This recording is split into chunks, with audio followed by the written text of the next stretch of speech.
포커스의 제목을 장외로 간 민주당 이렇게 잡았습니다.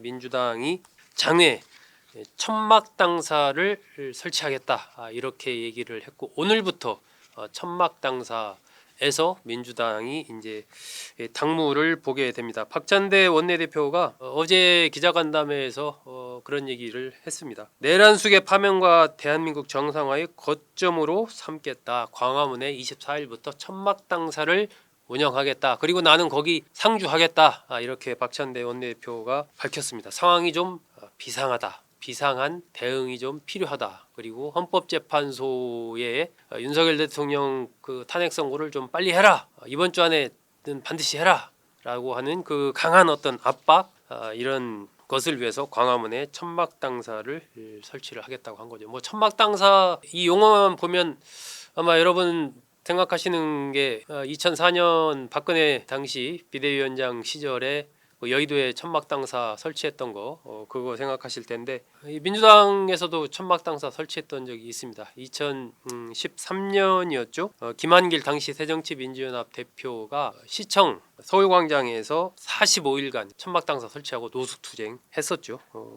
국정원 대선 개입 의혹 등에 대한 박 전 대통령의 사과를 촉구하면서 천막 당사를 했던 적이 있습니다. 그때 생각하면은 이제 지금 12년 만에 민주당에서 이 천막 당사를 설치를 하고 본격적인 장외투쟁, 장외농성에 나선 것입니다. 국민의힘은 뭐 상당히 비판하죠. 이게 지금 탄핵 불복을 위한 지금 빌드업하는 것 아니냐 이렇게 얘기를 하고 있습니다. 국민의힘에서는 탄핵 각하나 기각을 예상하기 때문에 결국 민주당에서 불복하려고 하는 거 아니냐 이런 얘기들을 하고 있고, 입법부가 사법부를 겁박한 삼권 분립 원칙에 반하는 행동이다 이렇게 얘기를 하고 있습니다. 하지만 뭐 민주당으로서는 이 상황 자체가 상당히 이제 긴박한 상황이기 때문에 최상목 그 대통령 권한대행에 대한 탄핵 카드도 꺼내 들었고, 장외 투쟁도 본격화하고 있고, 이번 주가 그야말로 총력 투쟁 주간으로 삼고 있습니다. 그동안 민주당에서는 이제 여의도에서 광화문까지 이제 도보 행진, 뭐 국회의원 전체 이렇게 같이 하면서 도보 행진을 통해서 이 탄핵의 불가피성, 탄핵 인용 파면해야 된다 이걸 좀 알리고 또 헌재를 압박하고 그러한 행동을 했었고, 또 주말에도 계속 집회 열었지 않습니까? 그래서 주말에 사실 뭐 제가 아는 몇몇 현역 의원과 지구당 위원장들, 민주당 의원들 굉장히 좀 한편으로는 좀 말은 못하지만 힘들어하고 있습니다. 사람들을 계속 동원을 해야 되니까 이거 간단한 일이 아니지 않습니까? 주말 집회 계속 해왔고, 또 단식도 해서 투쟁해왔습니다. 민영배 위성곤 의원 하다가 병원으로 실려갔고, 김경수 전 경남지사도 단식을 하다가 어제죠 그 병원에 또 갔습니다. 이런 식으로 이제 할 수 있는 카드들은 많이 꺼내서 써왔기 때문에 이번에 천막 당사를 카드를 꺼내 든 것도 사실은 뭐 예정한 것들은 다 이미 다 한 상황이라 그렇다고 해서 안 할 수는 없는 거고, 하다 보니까 이제 고육지책으로 하는 그런 형식을 취한 건데, 이게 또 새로운 시대에 맞는 투쟁 방법을 찾아내야 되는데 너무 지도부가 강경투쟁, 구시대적 투쟁으로만 하는 것 아니냐 이런 비판도 좀 민주당 내에 나오고 있습니다. 하지만 뭐 그런 거 저런 거 지금 따질 수 없는 뭐 그런 상황이죠. 열심히 지금 밀어붙여서 반드시 이번 주 안에 윤석열 대통령 파면 부분을 좀 마무리를 해야 된다라고 보고 있습니다. 이것이 이제 4월로 넘어가게 되면 민주당으로서는 점점 이제 생각하기 싫은 이제 시나리오가 되는 건데요.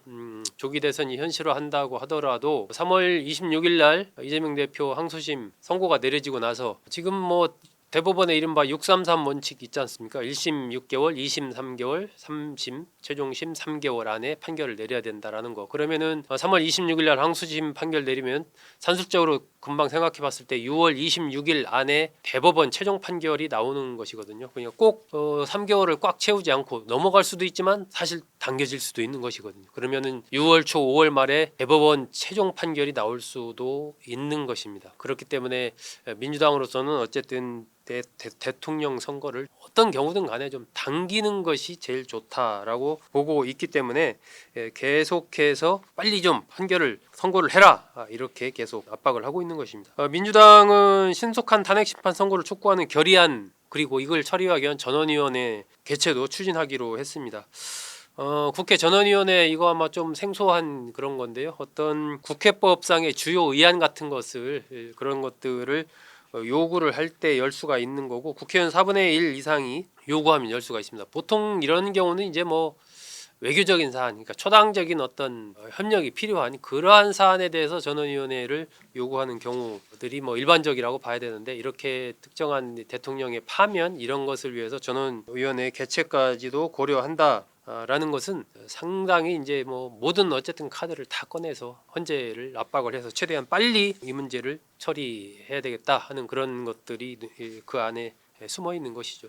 근데 이제 이런 부분에 대해서 민주당의 뭐 상황을 이해는 하지만 이게 입법부의 사법부에 대한 압박이 이게 좀 너무 심한 것 아니냐라는 그런 여론도 좀 있는 것 같습니다. 그러니까 헌재의 판결을 좀 기다리지 않고 빨리 이 선고해라라고 압박하는 이것이 너무 노골적 아니냐, 너무 입법부가 사법부에 대해서 이렇게 좀 강한 그런 것들을 계속해서 하는 것이 이게 바람직하지 않은 것 같다. 이런 얘기들이 나오고 있는 것이죠. 현재 헌재는 원래 헌재는 뭐 문영배 재판관이 얘기했다시피 좀 윤석열 대통령의 선고 이것을 최대한 빨리 진행하겠다라고 얘기를 했었지 않습니까? 그런데 뭐 빨리 진행이 안 되고 오히려 지금 이재명 대표 항소심 선고보다 늦게 나오게 되는 상황이 되는 거니까 여러 가지 내부에서 재판관들 간의 의견이 좀 많이 갈리고 있는 것 아니냐라는 그런 전망이 지배적입니다. 오늘 조간들도 보면은